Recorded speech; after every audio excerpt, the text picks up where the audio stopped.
Today I'm going to hand pollinate a bearded iris. Here's how. Bearded iris are tough perennial flowers that are extremely popular in the US in zones 3 through 9.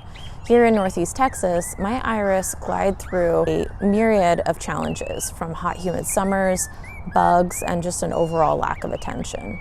They're extremely reliable, requiring minimal maintenance to get blooms in the spring, and overall they're just really beautiful, easy plants to have in your garden. Now, because iris are so easy to grow and have a fairly short growing cycle from seed to bloom, they're very popular with hobby hybridizers all over the world.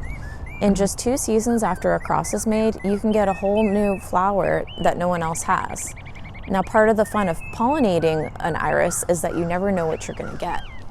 So iris actually have twice as many chromosomes as humans. They're called tetraploids. What this means is that the color combinations and forms in your offspring are going to be practically infinite. Okay, so before we do a cross in the garden, I snapped off a flower off of one of my blooming iris so we can establish some basic iris anatomy. This tall bearded iris variety is called off the shoulder. Now the falls are these purple petals going down, and the standards are the light lavender petals pointing up. And you also have this sort of like hairy part in the middle called the beard that looks like a tongue sticking out of the flower. In order to see the sex parts of the flower, the easiest way is to snap off the falls and the standards so that we can get a better view of what we're doing when we're trying to pollinate the flower.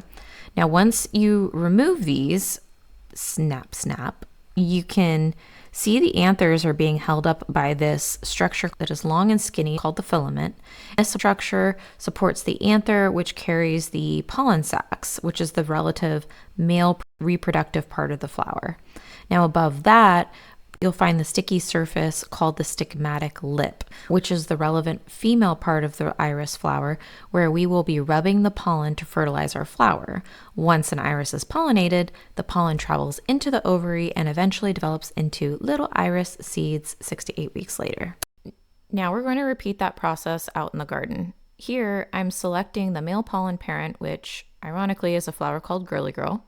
This specimen has pretty good vigor and a lovely purple and white coloration.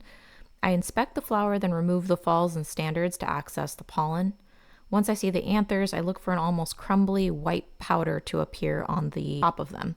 If I see it, then the pollen is ripe and ready to use on another iris.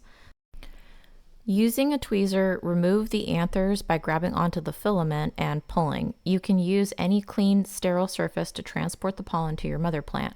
At first, I try to convince myself I can pollinate an iris called silken trim without removing the standards and falls, but realize quickly I'm being silly and stripper naked. Once I can see the stigmatic lips easily, I pollinate the flower on all 3 lips. This can be a little tricky to do while holding the stamen with a pair of tweezers, but be patient and deliberate. I do finally drop my anther on the last pollination, on the last stigmatic lip, but I'm able to pollinate all 3. Here's a close-up of the pollen sitting on the edge of the lip here and here. Now that you have a basic understanding of iris anatomy and how to hand pollinate an iris, I hope you do a few crosses this year while we still have a little bit of the iris season left. It's super rewarding, and you might come up with something really unique and beautiful. If you'd like to see what seedlings I developed from the crosses that I completed this year, please like and subscribe, and I'll see you in the next video.